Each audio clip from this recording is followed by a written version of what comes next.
நான் பண்ண எந்த கம்போசர்ட்டையும் வேணா கேளுங்க, நான் முதல்ல அவங்களுக்கு ஒரு கால் பண்ணுவேன். Okay okay. இப்போ டிஎஸ்பி கிட்ட பேசியிருந்தீங்களா? டிஎஸ்பி கிட்ட மட்டும் தான் பேச முடியல பிரதர். நான் அவருக்கு கால் பண்ணேன், அவர் எடுக்கல. சம்டைம்ஸ் நம்ம சாங்ஸ்க்கு நம்மளை அதிகமாக யூஸ் பண்ண மாட்டாங்கிற ஏதாவது தோணும். அது வருத்தம் இருக்கு brother.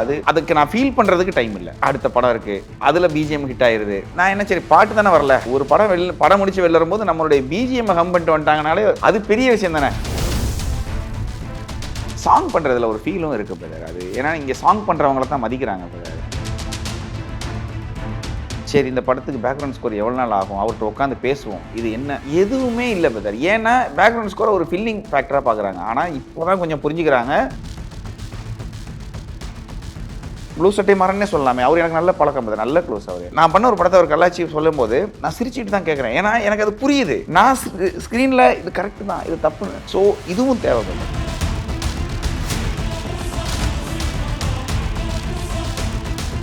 Hello brothers, welcome to the show. And ஏஸ் வந்து ரொம்ப நாளுக்கு அப்புறம் விஜய் சேதுபதி அவங்க வந்து கமர்ஷியலாக ஒரு படம் பண்ணதுன்னா ஏஸ்ன்னு சொல்லலாம். எஸ்பெஷலி காமெடி போர்ஷன்ஸ்லாம் பயங்கரமாக ஒர்க் அவுட் ஆகிருக்கு, தேட்டர்லையுமே நல்லா போயிட்டுருக்கு. ஸோ ஐடியலாக இப்போ விஜய் சேதுபதி அப்படின்னாலே லைக் இப்போ ரீசெண்ட் டைம்ஸில் ரொம்ப சீரியஸான ஒரு ஜோனில் தான் அவரை ப்ரொஜெக்ட் பண்ணுறாங்க. அண்ட் பட் நீங்கள் அவரை வந்து கொஞ்சம் அந்த காமெடி அது ஃபன்னாக ரொம்ப சீரியஸாக எடுத்துக்க வேணாங்கிற மாதிரி. ஸோ அதுதான் இனிஷியல் ஐடியாவே இருந்ததா அவர்? ஆமாம், இந்த மூடில் போகணுன்னு தான் ஐடியாவே. ஓகே. கமர்ஷியல்னு சொல்லையில் ரொம்ப ரொம்ப மசாலா கமர்ஷியலுக்குள்ளேயும் போக முடியாது. ஏன்னா நீங்கள் சொன்ன மாதிரி தான் விஜய் சேதுபதி வந்து ரொம்ப சீரியஸான ரோலில் நடிச்சிருக்காரு. ஸோ எடுத்த உடனே வந்து அப்படியே அடித்து தூக்கி போட்டு அந்த மாதிரி கமர்ஷியல் ஜோனுக்குள்ளே உடனே அவர் போக முடியாது. ஸோ ஒரு ஸ்டெப்பு தேவை, இந்த மாதிரி ஒரு ஜோனுக்குள்ளே வரணும். பட் படமும் கமர்ஷியலாக இருக்கணும். பட் ஸ்டில் அதுக்குள்ளே ஒரு ஸ்டைல் இருக்கணும், படத்துக்கு ஒரு ஸ்டைல் இருக்கணும், அவருக்கு ஒரு ஸ்டைல் இருக்கணும். அந்த மாதிரி கொஞ்சம் பிளான் பண்ணி இந்த ஜோனுக்குள்ளே போனது தான் இந்த படம். அண்ட் நீங்களுமே விஜய் சேதுபதி சார் சொல்ல மாதிரி உங்களோட படங்களுமே நிறைய லைக் லாட் ஆஃப் ஃபிலிம்ஸ் வந்து அந்த சீரியஸ் ஜோன் தான். அது த்ரில்லராக இருக்கலாம், இல்லை கேங்ஸ்டர் ஃபிலிம்ஸ் அந்த மாதிரி தான். ஸோ உங்களுக்கு இது எவ்வளோ ரெஃப்ரெஷிங்காக இருந்தது? இது இவர் ஃபோன் பண்ணி இந்த மாதிரி ஒரு படம் இருக்கு, ஆல்ரெடி இதில் வந்து ஜஸ்டின் பண்ணிட்டு இருந்தாரு, சரி தவிர்க்க முடியாத காரணத்தினால அவர் கண்டினியூ பண்ண முடியல. ஸோ நான் வந்து இதில் ஒரு 2 பாட்டும் சேர்ந்து பண்ணுறேன். ஸோ இந்த படம் சொல்லிட்டு இருக்கும்போதே பார்த்தீங்கன்னா எனக்கு சைடில் போயிட்டு இருக்கிறதெல்லாம் பார்த்தீங்கன்னா ஒரு பேய் படம் பண்ணிட்டு இருக்கிறேன் ஒரு தெலுங்குல. ஸோ எப்பா ஒரு படம் வருது. ஏன்னா பார்த்தா இப்போ எப்பயுமே நம்மளை இந்த டெய்லி வந்து ஏதாச்சும் ஒன்று பண்ணிகிட்டே இருக்கணும். இந்த எக்ஸசைஸ் பண்ணுறவங்க பார்த்தீங்கன்னா ஒரு நாள் விட்டாங்கன்னா திரும்ப வலிக்க ஆரம்பிச்சிருக்கும். அந்த மாதிரி தான் நமக்கு இந்த மாதிரி ஒரு படம் இடையிடையில பண்ணும்போது நமக்கும் வந்து பதர் இந்த ஒரு ஜான்ராவில் எப்பயுமே பதர் ஒரு இப்போ ஒரே மாதிரி போயிட்டு இருக்குன்னா மியூசிக் பண்ணுறது எனக்கு ஈஸி பதர். எல்லாம் சொல்லுவாங்க த்ரில்லர் படம் இல்லாமல் இதுக்கெல்லாம் பண்ணுறது கஷ்டம்தான். ஆனால் உண்மையை சொன்னால் அதை விட இதுக்கு தான் பதர் கஷ்டம். ஏன்னா பயங்கர சீரியஸாக ஒரு விஷயம் போயிட்டு இருக்கோம், யோகி பாபு ஒரு காமெடி பண்ணுவார், இல்லை ஒரு எமோஷன் லவ்வாக இருக்கும். ஸோ இந்த மாதிரி ஒரு படத்தில் பண்ணுறதுங்கிறது கஷ்டம். ப்ளஸ் நம்மளையுமே நம்ம வந்து ப்ரூவ் பண்ணிகிட்டே இருக்கணும் இங்கே இந்த சினிமாவுக்கு. இல்லைன்னு வச்சுக்கோங்களேன், நம்மளை மறந்துடுவாங்க. இல்லைன்னா ஒரே டைப் ஆஃப் ஒரே ஸ்டீரியோ டைப்பில் ஒரே மாதிரி படங்கள் தான் நமக்கு வரும். ஸோ ஏஸ் பண்ணும்போது என்ன ஆகுதுன்னா என்னை நான் ப்ரூவ் பண்ணுறதுக்கு ஒரு ஓகே சாம் வந்து கமர்ஷியலாக இந்த மாதிரி கலகலன்னு ஒரு படத்தையும் பண்ணிடுவார். அப்புறம் ஒரு நல்ல எமோஷனாக வந்து ஒரு அப்படியும் பண்ணுவார். இப்படின்னு எல்லாத்தையும் பண்ணுறதுக்கு இது ஒரு சரியான சோர்ஸு. அப்புறம் என்னன்னா இவங்களோட காம்பினேஷன் இருக்குல்ல, விஜய் சேதுபதி அண்ட் யோகி பாபு ஆல்ரெடி வந்து ப்ரூவ்டு. அது ஆக்சுவலி என்னன்னா இதுக்கு முன்னால் அவங்களோட காம்பினேஷன் ஒர்க் ஆயிருக்கு. அப்போ என்ன ஆகுதுன்னா ஆடியன்ஸ் ஆல்ரெடி இவங்க 2 பேரும் ஸ்க்ரீனில் இருந்து ஒன்றும் பேசாமல் நடந்து வந்தால் கூட ஏதோ பண்ண போகிறாங்கிற ஒரு எக்ஸ்பெக்டேஷனில் அவங்க ஏதோ சின்னது பண்ணால் கூட அது பெருசாக ஃபீல் ஆகும். ஆனால் இவர் எழுதியிருக்கிறதும் இந்த படம் இருக்கிறதுமே கரெக்டான மீட்டர்லேயும் எல்லாமே கரெக்டாக இருக்குங்கும் போது இந்த படம் கிடைச்ச உடனே ரொம்ப ஹாப்பியாச்சு. ஸோ நான் ஆக்சுவலி இவருக்கு தேங்க் பண்ணோம் இந்த மாதிரி ஒரு படத்தை எனக்கு ஒன்று கொடுத்ததுக்கு. நம்ம தூசி தேட்டுற மாதிரி தானே நம்மளே ஒரு ரெஃப்ரெஷ் பண்ணி எடுத்தது. அண்ட் நீங்கள் சொன்னதே தான். இப்போ வந்து சாம் சிஎஸ் வந்து ஓகே பேக்ரவுண்ட் ஸ்கோரில் வந்து அவர் வந்து கிங் அப்படிங்கிற மாதிரி எல்லாருக்குமே தெரியும். லைக் லாட் ஆஃப் பீப்புள் வந்து அந்த அக்ளைம் அவங்களுக்கு நடந்துகிட்டே தான் இருக்குது. பட் இப்போ இதில் வந்து லைக் ஒரு சின்ன ஒரு ஃப்ரெட்டர்னிட்டி தானே மியூசிக் கம்போசர்ஸ்ங்கிறது ஒரு சின்ன ஃப்ரெட்டர்னிட்டி தான். ஒருத்தங்க சாங்ஸ் பண்ணுறாங்க, அவங்களுக்குள்ள ஏதோ ஒரு விஷயம் இருக்குது, ஒன்று ப்ராக்டிக்கல் டிஃபிகல்ட்டிஸ் இருக்குது, இல்லை அவங்களுக்குள்ள ஏதோ ஒரு கிளாஷ்னால இன்னொரு கம்போசர் வராரு. அந்த விஷயங்களை ஒரு டெலிகேட்டான ஒரு பொசிஷன்ல அது அதில் சக்ஸஸ்ஃபுல்லாக இருந்தாலும் பட் அந்த டெலிகேட் பொசிஷனை எப்படி நீங்கள் பிரேக் பண்ணுறீங்க?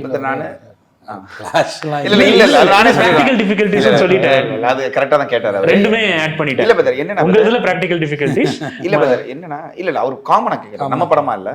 பட் நான் நிறைய படங்கள் ரீசெண்ட் டைமிங்ல 24ல இருந்து எனக்கு தெரிஞ்சு நிறைய படங்கள் நான் வந்து மல்டிபிள் கம்போசர்ஸோட தான் ஒர்க் பண்ணியிருக்கேன் பதர். புஷ்பா முதல் கொண்டு சொல்றேன்.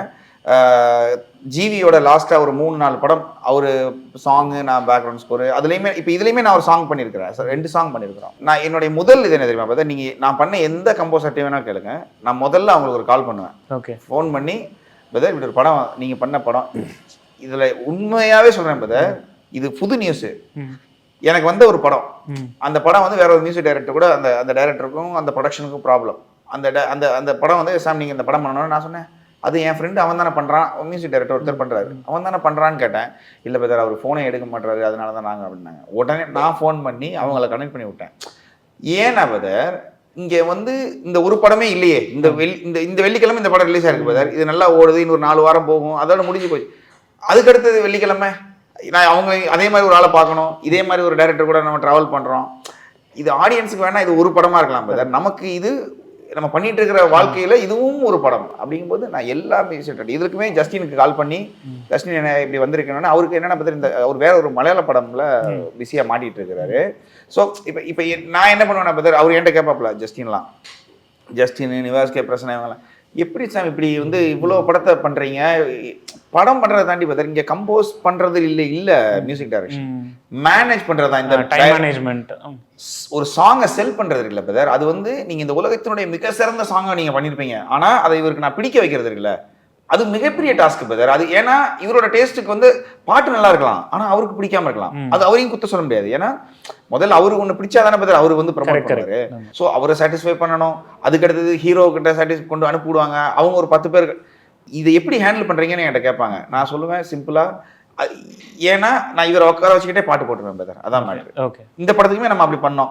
ஸோ என்னென்ன ஜஸ்டின் கிட்ட பேசிடுறது, இதுக்கு முன்னால் இந்த மியூசிக் டைரக்டர்கிட்ட பேசிட்டு நான் பண்ணுறேன் அப்படின்னு சொல்லிட்டு அவங்க பண்ண பாட்டு இருக்கு இல்லையா, அது அந்த பிஜிஎம் வந்து கொஞ்சம் முன்னாலையும் பின்னாலையும் அந்த பாட்டுக்கு முன்னால் அதை தூவி விடுவோம். ஏன்னா அப்படி தூவலன்னா ஏதோ பாட்டு வந்து ஃப்ரெஷ்ஷாக ஆன மாதிரி இருக்கும். ஸோ இப்போ நம்ம அவர் மியூசிக் எப்படி நம்ம யூஸ் பண்ணலாம் அப்படின்லாம் கிடையாது. புஷ்பாவிலையுமே நான் வந்து அவர் டிஎஸ்பி சார் வந்து ஃபர்ஸ்ட் பார்ட்டில் யூஸ் பண்ண நிறைய தீம் மியூசிக் நான் யூஸ் பண்ணியிருப்பேன், புது தீமும் கிரியேட் பண்ணியிருப்போம். ஸோ இந்த படத்தில் ஜஸ்டினோட பாட்லையுமே அங்கங்கே இது பண்ணியிருப்போம். ப்ளஸ் அந்த ஈகோ எடுத்துக்கிட்டோம்னு வச்சுக்கோங்களேன் பதர், நம்ம என்ன நான் என்ன யோசிச்சு பண்ணேன், ஒருத்தங்க கூட இவன் ஒரு ஆளா அப்படின்னு நினைச்சிடக்கூடாதுன்னு யோசிச்சு பண்ணுறோம். அந்த மாதிரி கிளாஷ் தெரிவிக்க வந்ததே இல்லை. ஓகே ஓகே, இப்போ டிஎஸ்பி கிட்ட பேசியிருந்தீங்களா? டிஎஸ்பி கிட்ட மட்டும் தான் பேச முடியல பதர், நான் அவருக்கு கால் பண்ணேன், அவர் எடுக்கல, அவர்கிட்ட மட்டும் தான் என்னால் பேச முடியல. ஏன்னா அந்த டைமில் அவருமே நிறைய படங்கள், கங்குவா அப்போ தான் முடிஞ்சிருந்தது அந்த படம், அதான் சொல்லேன் பதர். அதுக்கு முன்னால் தமன் கிட்ட பேசியிருக்கிறேன், எனிமின்னு ஒரு படம் பண்ணேன், அது தமனோடது, தமன் கிட்ட பேசியிருப்பேன். நிறைய படம் பதர், எக்கச்சக்க படங்கள் அந்த மாதிரி நான் பண்ணுறேன். பட் கடவுள் புண்ணியத்தில் இது வரைக்கும் என்கிட்ட இருந்து ஒரு படமும் இப்படி போனது இல்லைங்கிறதுல எனக்கு ஒரு சந்தோஷம் இருக்கு. நான் என்னோட அது இருக்கு. ஒருவேளை வந்து நான் பண்ண படத்தோட டைரக்ட் அடுத்த படம் வேற யாராச்சும் பண்ணியிருப்பாங்க, அதுவும் சண்டை போட்டுலாம் இருக்காது, அது நீங்களே கூட ரெஃபர் பண்ணியிருப்பேன். பதர் இங்கே எதுவுமே நிரந்தரம் கிடையாது பதர். நான் இன்னைக்கு பெரிய ஆளா இருக்கலாம், நாளைக்கு சின்னதா எல்லாம். இன்னைக்கு ஒரு படம், இன்னைக்கு ஏஸ் வந்திருக்கா, இந்த 15 நாள்ல பண்ண படம் பதர். இதுவுமே இந்த 15 நாள்ல அந்த ஏஸ்ங்கிற ஒரு படத்துக்கு நம்ம வாழ்க்கையில கொடுக்குறோம், அது சக்சஸ் ஆகும்னு நினைக்கிறோம் பதர். அதை வந்து 10 பேர் படமாகறாங்க, 8 பேர் நல்லா இருக்கிறாங்க, 2 பேர் நல்லா இல்லைன்னு சொல்லிடுவாங்க. அந்த 2 பேரை நம்ம கண்டுக்கிறது இல்லை, 8 பேர் நல்லா இருக்குன்ட்டாங்களே, சந்தோஷமா அடுத்தடுத்த மூவ் பண்ணி போயிட்டே இருக்கணும்.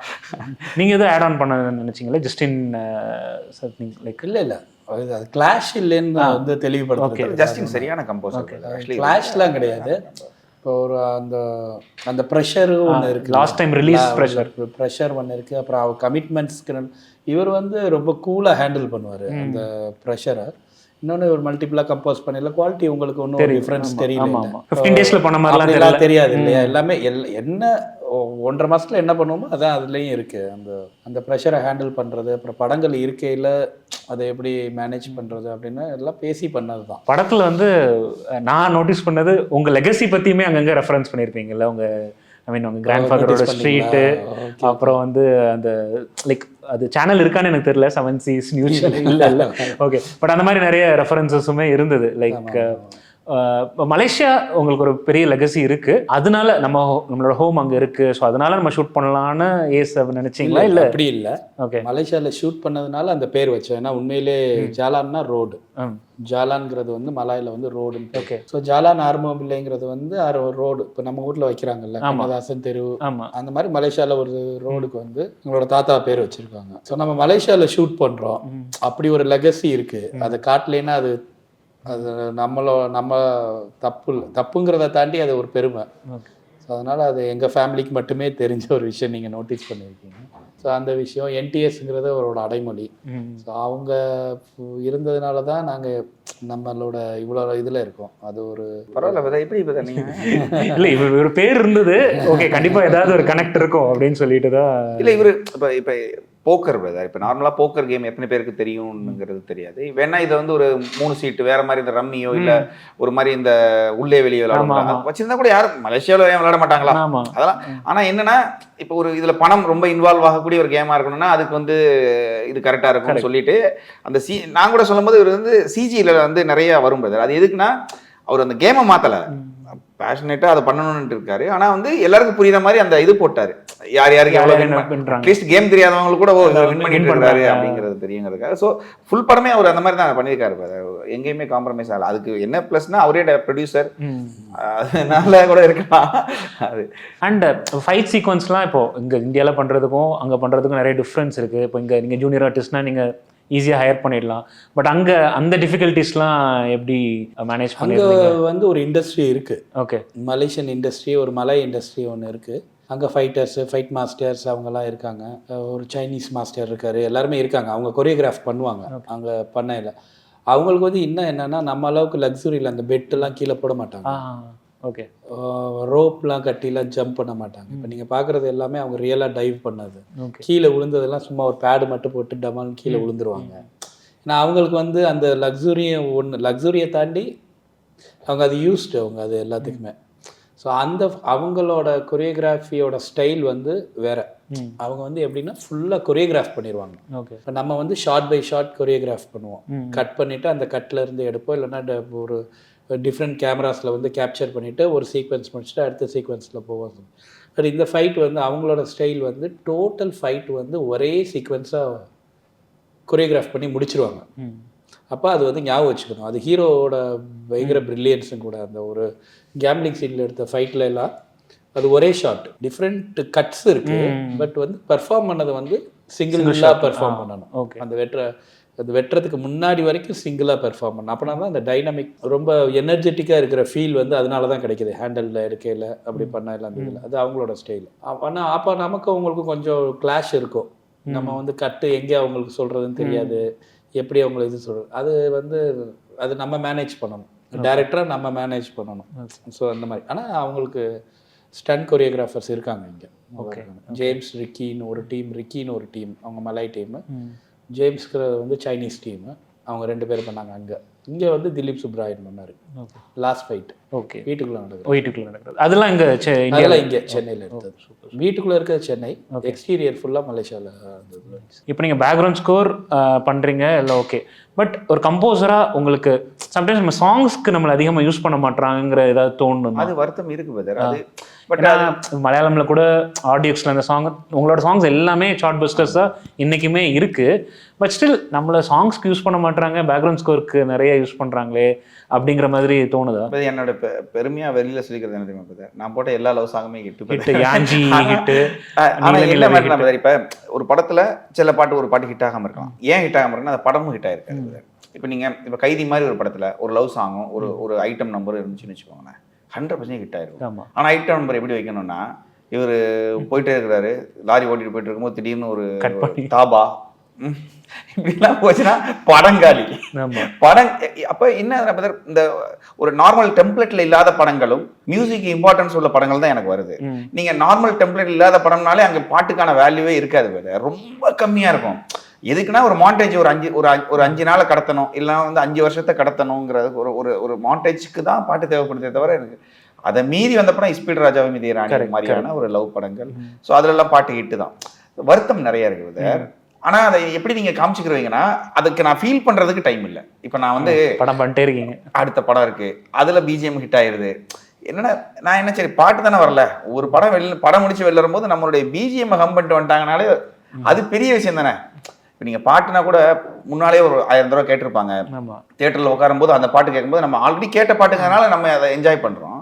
பிஜிஎம்மா ஒரு நிமிடம் கேட்கும்போது இதுவரை கேட்டதே இல்லையே, ஃபர்ஸ்ட் டைம் தானே கேட்குறீங்க. அதை முடிச்சு நீங்கள் வந்து அதை உங்களை புரிய வச்சு அதை வந்து ஹம் பண்ண வச்சு வெளியில் அனுப்புறதுங்கிறது வந்து பாட்டை விட நமக்கு இதில் ஒரு போதை இருக்குது. இப்போ ஹாலிவுட்லலாம் கம்போசர்ஸ்னா ஒரிஜினல் ஸ்கோர் தானே, அவங்க சாங்ஸ் அந்த மாதிரிலாம். பட் நம்ம ஊர்ல என்ன பார்த்தா பிரிச்சு பார்க்க மாட்டாங்க. இப்போ நீங்க இப்போ ஆல்பம் சாங் நிறைய இப்பதான் அந்த பசங்க வந்திருக்காங்க, நிறைய பால் டப்பா இவங்கெல்லாம் நிறைய பண்றாங்க, சூப்பரா பண்றாங்க. ஸோ இந்த கல்ச்சர் இப்பதான் வந்துட்டு இருக்கு. இதுக்கு முன்னாடி வந்து சினிமா பாட்டு தான் இந்த மாதிரி. இப்போ இனிமே எனக்கு தெரிஞ்சு கொஞ்சம் மாறும்னு தான் நினைக்கிறேன். சினிமா மியூசிக் டோட்டலி வந்து இது மாதிரி பேக்ரவுண்ட் ஸ்கோரை வச்சுக்கிட்டு சாங்ஸ் வந்து இண்டிபெண்டா வேற வேற ஆர்டிஸ்ட் இருந்து ஒரு பாட்டு ஹிட் ஆயிருக்கா அந்த பாட்டை கொண்டு வந்து இதுல போடுங்க. ஏன்னா இங்கிலீஷ் படத்துல எல்லாம் அப்படித்தான் இருக்கும். கொஞ்சம் விலையை கம்மி பண்ணிட்டாங்கன்னா போட்டுடலாம் அந்த மாதிரி வரும். பட் சாங் பண்றதுல ஒரு ஃபீலும் இருக்கு பிரதர். அது ஏன்னா இங்க சாங் பண்றவங்கள தான் மதிக்கிறாங்க பிரதர். அது அது அந்த ஒரு விஷயத்துக்காக தான் ஃபீல் பண்றமே தவிர பேக்ரவுண்ட் ஸ்கோரை நான் ரொம்ப இஷ்டப்பட்டு பண்றேன். இப்போ என்னதுன்னா பேக்ரவுண்ட் ஸ்கோரை பாதி பேர் எப்படி பாக்குறாங்கன்னா ஃபில்லிங் பிரதர். இப்போ நீங்க படம் இன்னைக்கு ஷூட்டிங் முடியுதுன்னா இன்னைக்கு பூசணிக்காய் உடைக்கிறாங்கன்னு வச்சுக்கோங்களேன், உடனே டேட் அனௌன்ஸ் பண்ணிடுறாங்க, அடுத்த மாசத்துல டேட். சரி இந்த படத்துக்கு பேக்ரவுண்ட் ஸ்கோர் எவ்வளவு நாள் ஆகும், அவர்கிட்ட உட்காந்து பேசுவோம், இது என்ன, எதுவுமே இல்லை பிரதர். ஏன்னா பேக்ரவுண்ட் ஸ்கோரை ஒரு ஃபில்லிங் ஃபேக்டரா பாக்குறாங்க. ஆனா இப்போதான் கொஞ்சம் புரிஞ்சுக்கிறாங்க, ஒருவேளை படம் வந்து ஹிட் ஆகணும்னா மியூசிக் பேக்ரவுண்ட் நல்லா இருக்கணும், இல்லாம இருந்தா ஹிட் ஆகாது அப்படின்னு ஒரு நம்பிக்கை வந்திருக்காங்க. அதுல தப்பான நம்பிக்கை இருக்கு. ஒரு படம் சரியா எடுக்கல, டேபிள்ல சரியா ஒர்க் ஆகல, இப்ப என்ன மியூசிக்கை ஏத்துங்க, இதுல ரிவ்யூ வேற வருது, சத்தத்தின் உச்சம் வேற லெவல் சத்தம், சத்தம் நாமலாம் போடுறோம், நம்ம வந்து மெதுவாக தான் வாசிக்கிறோம், ஏத்துறது அதுக்கு வேற டிபார்ட்மெண்ட். ஆமா, அது சொன்னாலும் யாரும் புரியாது பதர். பட் எண்ட் ஆஃப் தி டே என்னென்ன பதர், இப்போ நான் எவ்ரி 5 நிமிஷத்தை பதர் படத்துல எவ்ரி 5 நிமிஷம் சாங்கா ஃபீல் பண்ணி தான் நம்ம பண்றோம். இந்த படத்துலையுமே ஒரு ஃபைட்டு பதர், அந்த கஃபேல ஒரு ஃபைட், அது ஒரு அழகான லவ் சீன் பதர். இவன் அந்த இவர் வந்து விஜய் சேதுபதி அந்த பொண்ணுக்கு பின்னால இருக்கிறாரு. அந்த பொண்ணு ஃபர்ஸ்ட் டைம் இவரை வந்து இவன் ஏதோ நமக்கு ஹெல்ப் பண்றாங்க, ஏன்னா அவளுக்கு வேற ஒரு கோவம், அவளுக்கு அடிக்க முடியல, அதை இவர் ஹெல்ப் பண்றாரு. இதை வந்து நீங்க எப்படி பாட்டுல வரணும், ஸோ ஃபைட்டு, அப்போ நம்ம ஃபைட்டில் ஒரு பாட்டாக போடுவோம்னு சொல்லி போட்டு அது கரெக்டாக அந்த டைமிங்க்கு ஃபைட்டுக்கு பண்ணி முடித்தோம். எனக்கே அதை பார்க்கும்போது இல்லை இவர் ரிஜெக்ட் பண்ணி வரலாம் இருந்துச்சு. ஏன்னா வழக்கமாக ஃபைட்டுக்குன்னா மியூசிக் வேறு மாதிரி போடணும், டான் டான் தட தட இப்படி தானே போடுவாங்க. அது இல்லாமல் இது ஒரு ஜாலியாக ஒன்று, அது ஒர்க் ஆச்சு. ஸோ நான் எவ்ரி 5 நிமிஷத்தை பாட்டாக தான் பார்த்துருப்பாங்க. இல்லை இன்ஃபேக்ட் அந்த சீன் வந்து நீங்கள் அது வந்து ஒரு ரொமான்டிக்காகவும் ட்ரீட் பண்ணியிருப்பீங்க. ஆமாம், அங்கே ருக்மிணி வசந்த் அவங்க ஃபர்ஸ்ட் டைம் ஐ திங்க் அது வரைக்கும் அவங்கள பார்த்தாலே விஜய் சேதுபதி பிடிக்காது. கரெக்ட், அந்த ஃபர்ஸ்ட் கவிதை இல்லை, அதை நீங்கள் பியூட்டிஃபுல்லாக அது இது பண்ணி எனக்கு ரொம்ப பிடிச்ச மொமெண்ட் இந்த படத்திலேயே நான் பண்ணதில்லை பதர், எனக்கு ரொம்ப பிடிச்ச மொமெண்ட் அது. பதர் அது ஏன் அப்படின்னா பதர் அது அதில் ஒரு கியூட்டான ஒரு எமோஷன் இருக்கு. அண்ட் அது அந்த சீக்வன்ஸ் பற்றியுமே பேசலாம். இப்போது அது ஸ்கெச் பண்ணும் போதே பர்டிகுலர்லி விஜய் சேதுபதி அவங்க ஹிட் பண்ணுறதை விட அந்த 2 கேர்ள்ஸ் ஹிட் பண்ணுறது இன்னும் கொஞ்சம் ஹீரோயிசமாக எலிவேட் ஆச்சு. ஏன்னா அவங்களுக்கு நடக்கிற ஒரு இன்ஜஸ்டிஸ் தானே அது, அது நம்ம டெய்லி கோ த்ரூ பண்ணுறோம், அது அவங்க பண்ணணும் அப்படிங்கிறது வந்து அந்த ஐடியா எப்படி இருந்தது? அது விஜய் சேதுபதி தான் பண்ணுறாரு. இப்போ வந்து நிறைய பேர் சொல்கிறாங்க மென் தான் காப்பாற்றணுமா விமனை, இல்லை விமனே அவங்க காப்பாற்றிக்கலாம் அப்படிங்கிற மாதிரி. பட் ஸ்டில் நான் அந்த ஸ்பேஸ் கொடுத்துருந்தீங்க அந்த கமர்ஷியல் மீட்டரில் இருக்கும் போது கூட. அதில் எனக்கு பெரிய நம்பிக்கை இருக்குது, மென்னு தான் காப்பாற்றணும்னு அவசியம் கிடையாது. ஏன்னா அந்த படம் முழுக்கவே என்னதான் ஹீரோ வந்து காப்பாற்றுறதுக்கு வந்தால் கூட அவங்களோட பார்ட்டிசிபேஷனையும் உள்ளே கொண்டு வர்றோம். அதுக்கு காரணம் அவங்களையும் உள்ள கிளைமேக்ஸ் வரைக்கும் அவங்களையும் கொண்டு வர்றதுக்கு காரணம் என்ன அப்படின்னு சொன்னால் இந்த ஸ்டீரியோ டைப் திங்ஸை வந்துட்டு உடைக்கிறதுக்கு தான்.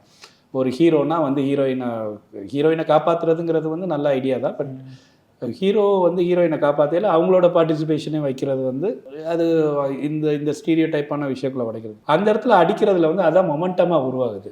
இப்போ வந்து ஹீரோவே வந்து அடின்னு சொல்லல, அப்போ வந்து இதில் நிறைய டைனமிக்ஸ் ஒர்க் ஆகுது.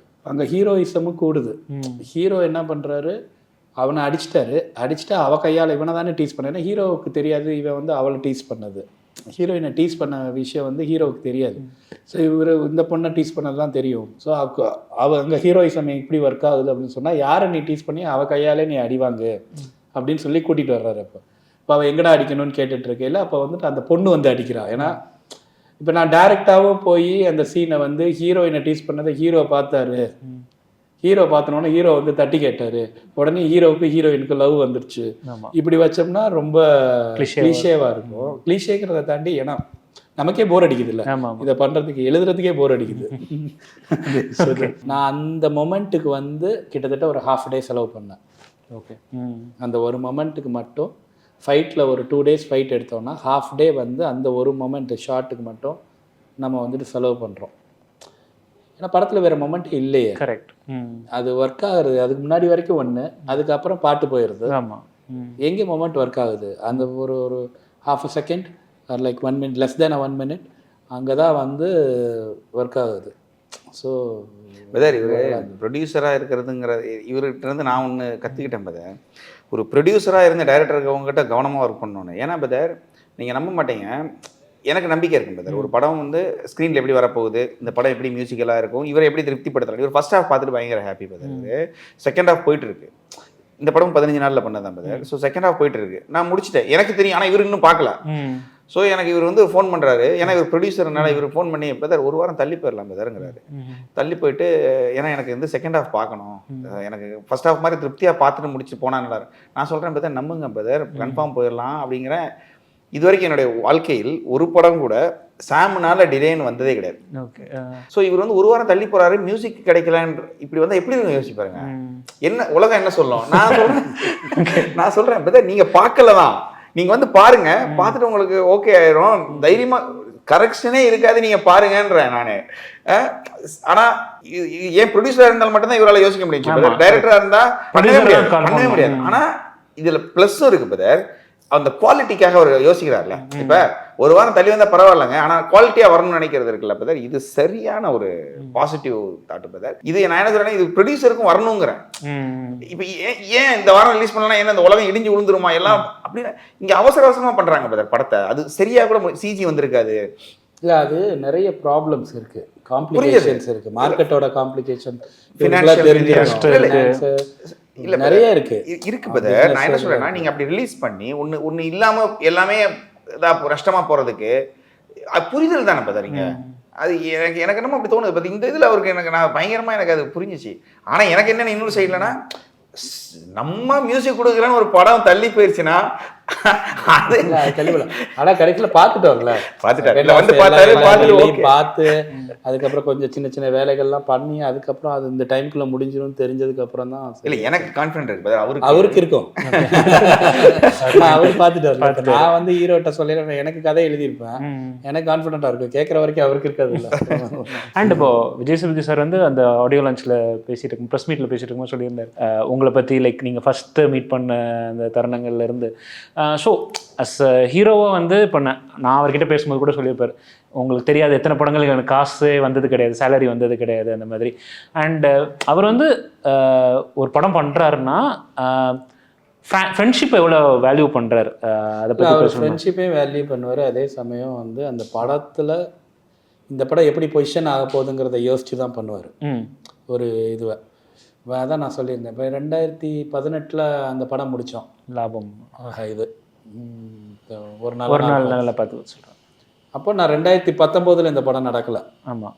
ஸோ ஃப்ரெண்ட்ஷிப்பாக பண்ணுறதா இருந்தால் 2019 நடந்திருக்கணும் இல்லையா? இல்லை அது வந்து சோகால் லாஜிக். கரெக்ட். உடனே 2023 தான் ஸ்டார்ட் ஆகுது இந்த படம். அப்போ நாங்கள் அந்த 5 வருஷம் என்ன பண்ணிட்டு இருந்தோம், அந்த லைனப்ஸில் என்ன இருக்குது, அவரோட தாட்ஸ் என்ன, அந்த கதையை எவ்வளோ பேசியிருப்போம், எப்படி பொசிஷன் ஆகணும்னு நம்ம யோசிச்சிருப்போம், அவருக்கு எவ்வளோ பயம் இருந்திருக்கும், எனக்கு எவ்வளோ பயம் இருந்திருக்கும், அடுத்து பண்ண போகிற பிளேஸ்மெண்ட் எப்படி. ஸோ எல்லாமே யோசித்து தான் பண்ணுறது.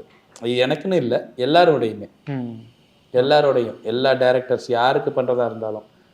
ஏதோ ஒரு இதில் அது கொஞ்சம் வைரல் ஆகிடுச்சுன்னு நினைக்கிறேன், இவர் சொன்னது, விக்னேஷ் சிவன் சொன்னார், கருணை ஏதோ அப்படிலாம். அவர் எனக்கு தெரிஞ்ச அந்த அவருக்கு அந்த ஜென்யூனாக அந்த படம் நானூறு தான் வந்து பிடிச்சிருக்கு. எங்கேயோ ஒரு இடத்துல வந்து அவர் வந்து இம்ப்ரெஸ் ஆகியிருந்திருப்பார். அப்படி ஒரு படம் பண்ண மாட்டார். அது தப்பாக போகுது ரைட்டாக போகிறதுங்கிறது வந்து வேர்டிக்ட், அது டிஃப்ரெண்ட். ஆனால் அவர் இம்ப்ரெஸ் ஆகாமல் எனக்கு தெரிஞ்ச ஒரு படமும் பண்ணுறது இல்லை. மோர் ஃப்ரெண்ட்ஷிப், அந்த ஸ்டோரிக்கு ஜஸ்டிஃபை அதெல்லாம் இப்போ யோசிச்சு தான் பண்ணுறாரு. ஓகே, இப்போ இந்த கொஸ்டின் 2 பேருமே ஆன்சர் பண்ணலாம். இப்போ வந்து தமிழ் சினிமா இருக்க ட்ரெண்டில் ஓகே கமர்ஷியல் படங்கள் ஓடுது, அதெல்லாம் ஓகே தான். பட் ஸ்டில் அதுக்கான ரெகக்னிஷன், இந்த படம் நல்லா பண்ணியிருக்காங்க அப்படிங்கிறது ஒரு ரிவ்யூவர்ஸ் கம்யூனிட்டியோ இல்லை கிரிட்டிக்ஸ் கம்யூனிட்டியோ கமர்ஷியல் படத்தை ரொம்ப ஜஸ்ட் லைக் தட் அப்படி தள்ளிட்டு போயிடுறாங்களோ அப்படி உங்களுக்கு தோணுதா? கமர்ஷியல் படங்கிறதும் கிராஃப்ட் தான். ஆமாம், it is a very good craft. நம்ம வந்து எப்படி வேல்யூ பண்ணுறோம் அப்படின்னு சொன்னால், அதில் வந்து ஏதாவது இன்டென்ஷனான ஒரு விஷயத்த சொல்ல இல்லை. அதை வந்து நம்ம இப்போ ரைட்டிங்கை வந்து நீங்கள் எப்படி வேல்யூ பண்ணலாம், தப்பு கிடையாது. இது வந்து இந்த மாதிரி சூப்பர் ரைட்டிங் அப்படின்னு கிரிட்டிக்கலாக வந்துட்டு நீங்கள் இது இந்த மாதிரியான ரைட்டிங் சொல்லிட்டு நீங்கள் ரைட்டிங்கையும் டைரக்ஷனையும் பிரிக்கணும்னு நினைக்கிறேன் நான். ஓகே, இப்போது ரைட்டிங் வேறு, டைரக்ஷன் வேறு. இப்போ நம்ம இதில் வந்து என்னென்னா ஒன்லி ஸ்டோரி டெல்லிங்கை பற்றியே நம்ம பேசிக்கிட்டு இருக்கோமோன்னு தோணுது. ஸ்டோரி டெல்லிங்கிறது வந்து ஒரு சினிமேட்டிக் எக்ஸ்பீரியன்ஸ் கொடுக்கறதுக்கு யூஸ் பண்ண வேண்டிய டூல். நான் அப்படி தான் ஃபிலிம் மேக்கிங்கை பார்க்குறேன். ஓகே. ஒரு சினிமேட்டிக் எக்ஸ்பீரியன்ஸ் ஆடியன்ஸ் கொடுக்குறோம், அவங்களுக்கு அந்த எக்ஸ்பீரியன்ஸை கொடுக்கறதுக்காக ஒரு ஸ்டோரியை வந்து நம்ம யூஸ் பண்ணிக்கிறோம், டூலாக யூஸ் பண்ணிக்கிறோம் அப்படிங்கிறத நான் பார்க்குறேன். அதுக்கு தான் டைரக்ஷன்ஸ். நீங்கள் எல்லாருமே ஸ்டோரியை பற்றியே நம்ம பேசிகிட்டே இருக்கோம். இந்த கதையோ ஸ்க்ரீன் ரைட்டிங் இதை டைரக்ஷனை பற்றி நம்ம யாருமே பேசுகிறதே இல்லை. ஸோ அதனால் கிராஃப்ட்டுங்கிறது வந்து இட் இஸ் சேம் தான். எல்லாம் சேம் சொல்ல முடியாது. கிராஃப்ட் வந்து கமர்ஷியல் படத்துலேயும் நல்ல கிராஃப்ட்டு இருக்குது, நல்ல கிராஃப்ட் இருக்குது. சூப்பர் கிராஃப்ட் பண்ணுற கமர்ஷியல் படங்களோ இருக்குது. ஜஸ்ட் லைக் தட் எந்த படமே கடந்து போகிறது கிடையாது. அதை பற்றி பேசலாம். பட் வந்து கிரிட்டிக்கலி அக்ளைம்டு ஃபிலிம்ஸ்னே இருக்குது. நான் கிரிட்டிக்ஸையும் குறை சொல்லலை, அது தப்பும் கிடையாது. இப்போ வந்து நம்ம கிரிட்டிக்கலி அக்ளைம்டு ஃபிலிம்ஸ்க்குன்னே நம்ம எடுக்கிறோம். நம்ம எந்த பாத்தை சூஸ் பண்ணி நம்ம வர்றோங்கிற அந்த படத்தோட தன்மை என்ன, அந்த படம் எதற்காக எடுக்கப்பட்டது, அது என்ன, அதையும் நம்ம மைண்டில் வச்சுக்கணும்னு தோணுது எனக்கு. ஒரு இந்த கிரிட்டிக் அதை இந்த மாதிரி கமர்ஷியல் டைரக்டர்ஸை வந்து இப்போ கே.எஸ். ரவிக்குமார் சாருக்கு வந்து முன்னாடி அது நம்ம பாலா சாரை பேசுகிறோம், ஆனால் வந்து நம்ம கே.எஸ். ரவிக்குமார் சாரை பேசுகிறது இல்லை. ஆனால் எனக்கு தெரிஞ்ச அவருக்கு வந்து இன்னும் அதிகமாக என்கிட்ட ஒருத்தர் சொன்னார், பேர் சொல்ல விரும்பல, இந்த படத்தை பார்த்துட்டு அந்த கால எஸ்பி முத்துராமன் சார் படம் பார்த்த மாதிரி இருக்குது அப்படின்னாங்க. எனக்கு வந்து சொன்னேன், ஏங்க அவர் எவ்வளோ பெரிய லெஜண்ட், சூப்பர் ஸ்டாரை உருவாக்குனவர் அவர். எனக்கு அது பெருமையாக தான் இருக்குது. அவர் படம் மாதிரி இருக்குன்னு சொன்னால் அது பெருமை தானே அந்த இதில். ஸோ அதனால் அந்த வேல்யூ இருக்கணும். ஓகே. அது அதிகமே கிரிட்டிக்ஸ் கொஞ்சம் மைண்டில் வச்சுக்கலாம். லேப்டாப் என்னோட இது எனக்கு நான் சொல்கிறேன், நார்மலாக இருக்கிற டைரக்டர்ஸ், பழைய டைரக்டர்ஸ்க்கு வந்து இன்னும் வேல்யூ, சுந்தர் சி சார் அவரோட 30 இயர்ஸே பெருசாக ரெகனைஸ் பண்ணப்படல, இன்னும் பயங்கரமாக அவரை வேல்யூ பண்ணணும்னு எனக்கு தோணுது. இல்லை இப்போ கிரிட்டிக்ஸ் வந்து சொல்லி நல்லா இல்லைன்னு சொன்ன படங்கள் ஓடி இருக்கு, பெரிய லெவலில் ஓடிக்கிட்டா இருக்கு. ஸோ இப்போ என்ன பார்த்தா நான் எப்படி பார்க்குறேன்னா பார்த்தா எல்லாருக்கும் ஒரு டேஸ்ட் இருக்குது. இப்போ உங்களுக்கு ஒரு டேஸ்ட் இருக்குது. நீங்கள் ஒரு ரிவ்யூ பண்ணும்போது உங்களுக்கு பிடிச்சிருக்கா பிடிக்கலன்னு மட்டும்தான் சொல்கிறீங்க. ஆனால் இப்போ நான் எடுத்துக்கிற ஆடியன்ஸ் வந்து அவருக்கு பிடிக்கல, உங்கள் டேஸ்ட்டும் என் டேஸ்ட்டும் ஒரே மாதிரி இருக்குன்னு அவசியம் கிடையாது. இப்போ நிறைய ஹிட் படங்கள் நான் பார்த்துட்டு பார்த்தேன். இப்போ ரீசெண்ட் டைம்களோட ஒரு படம் பயங்கர ஹிட் படம் பார்த்தேன். நான் பார்த்தேன், எனக்கு இன்டர்வல் பிளாக் மேலே ஒர்க் ஆகலை. அதுக்காக நான் அந்த படம் நல்ல படம், நல்லா இல்லாத படம்னு யார்கிட்டையுமே சொல்லலை. என்னுடைய கருத்து அது. அதுக்காக அந்த படம் நல்ல படம் இல்லை பதர். ஸோ நான் என்ன பார்க்குறேன் பதர், நம்ம தமிழ் சினிமாவில் ஃபுல்லாக ரிவ்யூ வரதுலேருந்து எல்லாமே நான் ரசிக்கிறேன் பதர். ஏன் ரசிக்கிறேன் அப்படின்னா, எல்லாருக்கூடையுமே எனக்கு கான்டாக்ட் இருக்குது, எல்லார்கிட்டையும் பேசுகிறேன். இதில் ஒரு வியாபாரம் இருக்குது ஒன்று. ரெண்டாவது, இவங்க வந்து அவங்களுடைய கருத்தை மட்டும் தான் சொல்கிறாங்களே தவிர அவங்க காமனாக ஒரு விஷயத்த எதுவுமே இது பண்ணல. அப்புறம் இவங்கெல்லாம் சொல்லலைன்னு வச்சுக்கோங்களேன் பதர், இன்னும் மோசமான சினிமாவும் வருமோங்கிற ஒரு இது இருக்குது பதர். இப்போ என்ன பண்ணுறாங்கன்னா பதர், இப்போ நான் ஒரு மொக்க சீன் சொல்கிறாரு வைக்கும்போது நமக்கே எழுதும்போது ஒருவேளை யாருமே இதை சொல்லலாம், அவர் வைக்கிறது கூட வாய்ப்புகள் இருக்குது. இப்போ டைட்டானிக்னு ஒரு படம் பதர். டைட்டானிக் படம் வந்து என்ன பதர் கதை, அந்த கதை சொல்லி பாருங்களேன். பழைய நம்ம ஊரில் பழைய 2 பேர் லவ் பண்ணுவாங்க, அவங்க மாமன் லவ் பண்ணுவான், அதை எதிர்த்து அந்த வீடு வந்து அவனை போய் கட்டி போடுவாங்க. இப்போ அந்த பொண்ணு வந்தா வேணும்னு ஓடும். நம்ம பழைய படம் பதர். இதெல்லாம் மோகன் சார் நடித்த படமே ஒரு 4-5 படம் வந்துருக்கு பதர். ஸோ இது இப்படி சொல்லிட்டு நான் ரிவ்யூ பண்ணி இதெல்லாம் ஒரு படம்னு எடுத்து வச்சிருக்காங்கன்னு சொன்னால் நீங்கள் என்ன சொல்லுவீங்க? யாரை சொல்கிறீங்கன்னு புரியுது. இல்லை பதர், அவர் இப்போ நீங்கள் ப்ளூ சட்டை மரன்னே சொல்லலாமே, அவர் எனக்கு நல்ல பழக்கம் பதர், நல்ல க்ளோஸ் அவர். நான் அவரையுமே நான் ரசிப்பேன் பதர். ஏன் ரசிப்பேன்னா, அவர் சொன்ன நிறைய படங்கள் மோசமான படம்னு சொல்கிறார், அது உண்மையாகவே மோசமான படமாக தான் இருக்குது பதர். ஸோ நான் என்ன சொல்லுவேன்னா, அவர் கரெக்டாக தானே சொல்கிறாரு அப்படின்னு. இப்போ என்னோட படத்தில் நீங்கள் நம்ப மாட்டீங்க, சத்தியம் நான் சொல்கிறது, நான் பண்ண ஒரு படத்தை ஒரு கலாச்சி சொல்லும் போது நான் சிரிச்சுட்டு தான் கேட்குறேன். ஏன்னா எனக்கு அது புரியுது. நான் ஸ்க்ரீனில் இது கரெக்டு தான், இது தப்புன்னு. ஸோ இதுவும் தேவை பதர். ஆனால் மட்டம் கட்டக்கூடாது. இப்போ அது அவரோட விருப்பம் தான், இது அவரோட விருப்பப்படி இது தப்புன்னு சொல்கிறாரு. அதை நான் ஏற்றுக்கிற கூடாதாங்கிறது ஆடியன்ஸ் கையில். ஒருவேளை நான் போய் பார்த்து எனக்கு அந்த படம் பிடிக்க வாய்ப்பு இருக்குது. ஆனால் அவரை மாதிரி ஆட்களும் மற்ற ரிவ்யூவும் இல்லைன்னு வச்சுக்கோங்களேன், ஒருவேளை நல்ல படங்கள் வராதோங்கிறது இருக்குது பதர். அது நான் தப்பாலாம் சொல்லலை பதர். அதுக்காக அவங்க சொல்கிறதுனால தான் நல்ல படம் எடுக்கிறாங்கலாம் கிடையாது. இங்கே எல்லா அறிவாளிகளும் எல்லா டேலண்ட்டும் இருக்காங்க. பட் இதை ஒரு கன்சர்னாக பார்க்குறாங்க. இப்போ இந்த ரிவ்யூவர்ஸ் நீங்கள் யோசித்து பாருங்கள், நீங்கள் படம் ஒன்று ரிலீஸ் ஆகுது, சத்தியமாக படம் பார்க்குறத விட எல்லாரும் போய் ரிவ்யூ என்ன இருக்குன்னு தான் பார்க்குறாங்க. இந்த மனநிலையை உருவாக்குறாங்க. அப்போ இந்த மனநிலையில மக்களை மாறுங்கன்னு தான் நம்ம சொல்லணுமே தவிர அவங்கள எதையுமே தடுக்கவே முடியாது. லாஸ்ட் கொஸ்டின், மலேசியன் இண்டஸ்ட்ரி, அந்த சினிமா இண்டஸ்ட்ரி நிறைய பேர் வராங்க, அங்கே படம் பண்ணுறாங்க. அவங்களால ஒரு இதுக்கு மேலே அந்த க்ரோத்துங்கிறது இல்லை. அவங்க ஒரு தமிழ் சினிமா பண்ணாதான் ஒரு க்ரோத்துங்கிறது வருது. இப்போது நெட்ஃப்ளிக்ஸில் கூட ஒரு இண்டிபெண்டன்ட் ஃபிலிம் வந்திருக்கு இப்போ ரீசெண்டாக. பட் அதுக்கான ஒரு க்ரோத் வந்து ரொம்ப இல்லாத மாதிரி இருக்குது. நீங்கள் மலேசியாவிலேருந்து வர்றதுனால, மலேசியாவிலேருந்து வரல, செகண்ட் ஹோம் மதுரையில், செகண்ட் ஹோம் மலேசியான்னு வச்சுக்கலாம். ஸோ அங்கே உங்களுக்கு ஒரு டச் இருக்குது, ஒரு லெகசி இருக்குது. ஸோ அந்த இண்டஸ்ட்ரி லைக் க்ரோ ஆகிறதுக்கான சான்சஸ் இருக்கா?